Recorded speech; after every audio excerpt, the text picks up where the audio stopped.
ఏ సల్లగా ఏసీ ఆఫీసులో కూకొని ఆఫీసర్లకు ఆర్డర్ ఇయ్యంగానే కాదు కదా, పబ్లిక్లకు పోవాలి, పనులు అరుచుకోవాలి, ప్రతిపక్షం లీడర్లు చెప్పింది నాలే. అప్పుడే కదా ఏలుబడి మంచిగా నడిచేది, అందరు అక్కెర్లు తీరేటి. సీఎం రేవంత్ రెడ్డి సారు గదే కార్యం పెట్టుకుండు. మళ్ళా ఫస్ట్ ఆదిలాబాద్ జిల్లాకెంచి చాలు చేసిండు. చూద్దాం పాండ్రి మరి ఎట్లా నడిచిందో.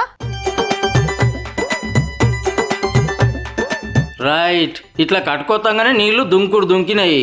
ఆదిలాబాద్ జిల్లాలో చెనాక కొరాట పంప్ హౌస్ చాలు చేసిండు సీఎం రేవంత్ రెడ్డి సారు. ఆడికెళ్ళి ఈడికొచ్చి గోదారమ్మకు సారె సమర్పించి పూజలు చేసిండ్రు అందరు కలిసి.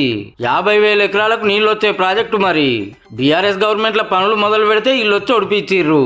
ఇదైనాక నిర్మల్ జిల్లా పొన్కల్లా సదర్మట్ బ్యారేజీని సురువు చేసిండు. ఆడ ఈడ మంచిగా చూడు, బీజేపీ లోకల్ ఎంపీ ఎమ్మెల్యేలు వచ్చిర్రు బాజాప్తా. ఇద్దరు బీఆర్ఎస్ ఎమ్మెల్యేలు కూడా జరసేపు ఉండిపోయిర్రు. సర్కార్ ప్రోగ్రాం కాబట్టి పద్ధతి ప్రకారం గవర్నమెంట్ పిలిచింది, వాళ్ళు సరే అని వచ్చిండ్రు. అటెన్క ప్రజాపాలన ప్రగతి బాట పేరు మీద నిర్మల్లో మీటింగు.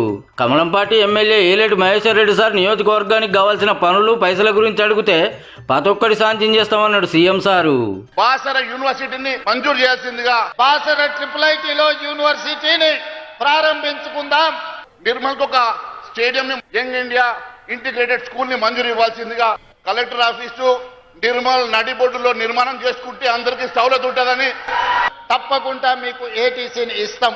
అదే విధంగా స్టేడియం గురించి, కొత్త కలెక్టరేట్ కార్యాలయం గురించి, ఎలక్షన్లప్పుడు రాజకీయాలు, తతిమ్మప్పుడు డెవలప్మెంటే మాకు ముఖ్యం అనుకొచ్చిండు.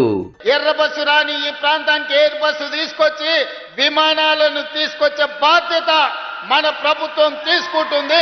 దేశానికి ప్రధానమంత్రి అనుమతిస్తేనే ఎయిర్పోర్ట్ వస్తుంది. బీఆర్ఎస్ గవర్నమెంట్ లో డిజైన్లు మార్చి కాళేశ్వరం కడితే తెరలైంది, మేము ఆదిలాబాద్ కు నీళ్లు వచ్చే ఉపాయం చేస్తామన్నాడు రేవంత్ రెడ్డి సారు. తుమ్మిడి హెట్టి దగ్గర ప్రాణహిత చేవెళ్ల ప్రాజెక్టును కట్టాల్సిందే, కట్టి తీరవలసిందే. మహారాష్ట్ర నుంచి కొన్ని అనుమతులు తీసుకోవాలి. మహారాష్ట్రలో భారతీయ జనతా పార్టీ అధికారంలో ఉంది. నరేంద్ర మోడీ గారు ఒక మాట చెప్తే, అమిత్ షా గారు ఒక మాట చెప్తే మన ప్రాంతానికి మేలు జరుగుద్ది. ఊకుకే ఢిల్లీకి ఎందుకు పోతుండు, సెంట్రల్ ఎందుకు గెలుస్తుండు అనేటోళ్ళకి గిట్ల సమాధానం చెప్పిండు. నేను పైరవీల కోసం పోను, పర్సనల్ ఎజెండా నా దగ్గర లేదు. ఇవాళ వరంగల్ ఎయిర్పోర్ట్ వచ్చింది, ఇవాళ మనకు ఆదిలాబాద్ ఎయిర్పోర్ట్ మంజూరు చేస్తామని చెప్పిండ్రు.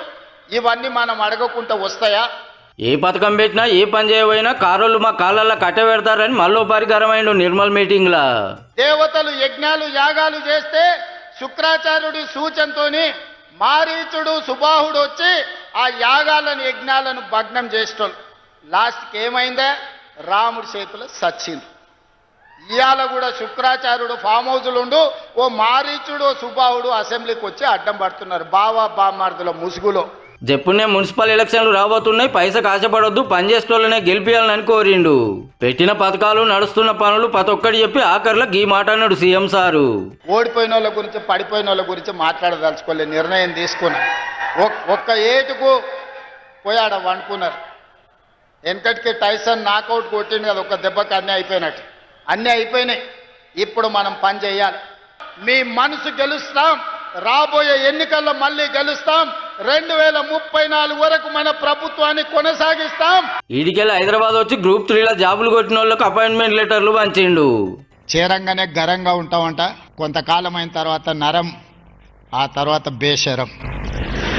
2047కు $3 ట్రిలియన్ ఎకానమీ, దేశ ఆర్థిక వ్యవస్థలో 10% తెలంగాణ రాష్ట్రం నుంచి అందించాలన్న లక్ష్యంతో పనిచేస్తున్నాం.